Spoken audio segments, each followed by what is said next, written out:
Hey everyone, it's Kong again with another episode of Should You Summon? As always, in this video I'm going to present high-level overviews using these 4 criteria to help you decide whether these new characters are worth your hard-earned vouchers and crystals, how they fit into your team, whether they unlock any bonds for any other characters, they don't, what kind of content they get used for, and their future availability. So let's jump right into this rate-up banner featuring 2 new original characters, the King of Crimsonia and Sissi White. This banner runs from July 1st to the 14th, and since it's not a Destiny banner, you have a 40% chance of getting each on-banner character, with the remaining unlucky 20% reserved for any off-banner hero in the regular summoning pool. So let's get started with the King of Crimsonia. The new Rainforce is a kind of stalemate-oriented AoE character. What does that mean? Well, there are a few odd things about his kit. His talent isn't one of them, it's pretty straightforward. He deals increased AoE damage, extra fixed damage to his AoE targets, and heals himself a certain amount per enemy hit with AoEs. You're probably seeing where this is going already. His 3-cost skill teleports him to a target location and then casts an AoE, steals buffs from the victims, debuffs them, and halves their healing.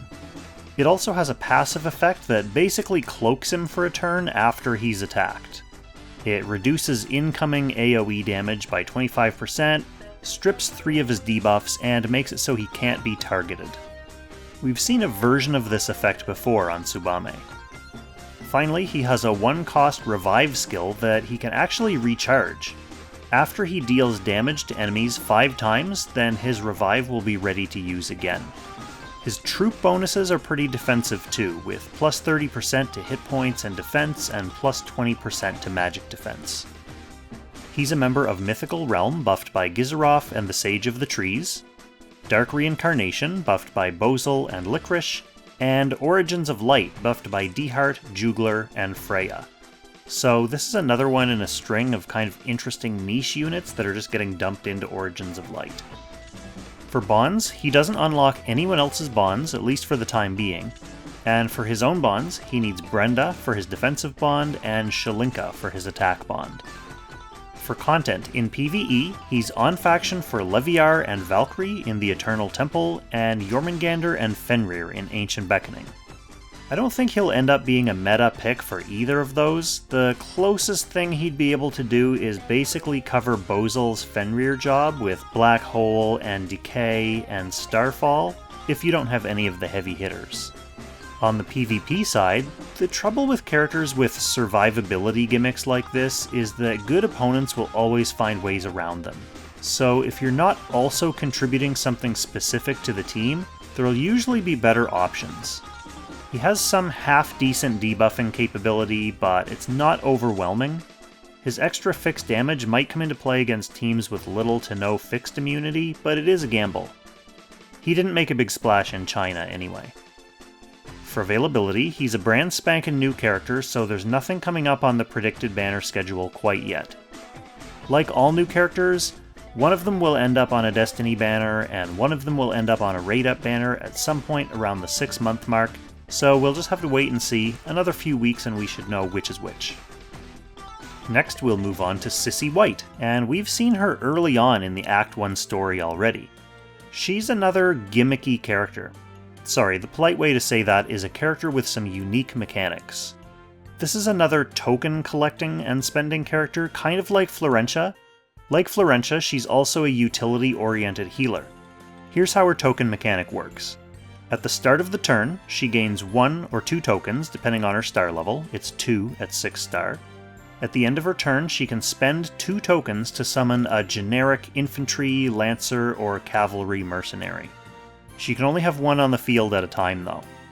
Her 3-cost skill passively gives her a token back whenever one of her summoned mercenaries dies. The active element lets her choose one of 2 effects. One is an all-in effect that blows 5 tokens, but it fully heals the target, gives them plus 30% to their stats and plus 10% damage dealt, and then lets them act again. Boom. The other is more of a slow burn effect. It only costs 1 token, and it gives 1 random buff per turn for 3 turns. Every time this unit kills an enemy, it gives Sissi 2 tokens back. Her normal skills also cost tokens, so she does need a lot of tokens. She has one that increases the target's damage taken by 10%, that one costs 2 tokens. She has another that's basically mass heal, but it also boosts movement for 2 turns, that one costs 3 tokens. And she has one that lays off a unit's soldiers. So that unit has no soldiers anymore, because they've been laid off. That one costs 3 tokens.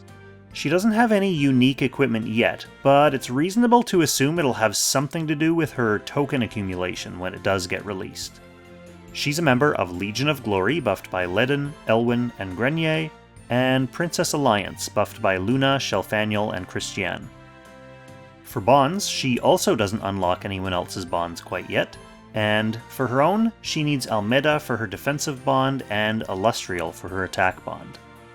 For content, in PvE, she's on faction for Leviar and Scylla in the Eternal Temple, and Hugin and Munin and Needhog in Ancient Beckoning.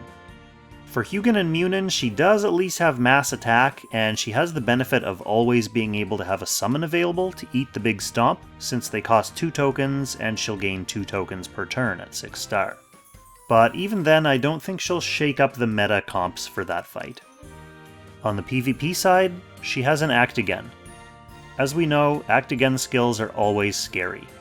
She's gonna have 2 problems though.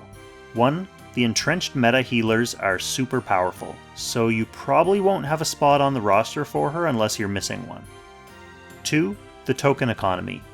Her Act Again costs 5 tokens, and she gets 2 per turn, so she won't be able to use her big Act Again skill on someone until turn 3. Like I said, it's likely that this will get adjusted when she gets her exclusive gear sometime in the future, but we'll have to wait and see. For availability, again, she's new, so there's nothing coming up on the predicted banner schedule yet. Either she or Rainforce will end up on a Destiny banner, and the other one will end up on a raid up at some point around the 6-month mark, so we'll see. So here's the quick and dirty. The King of Crimsonia has boosted AoEs and potentially multi-use revive. Sissi White is a token-collecting healer, and she has an Act Again, but it'll cost ya. Finally, just the usual reminder about upcoming banners.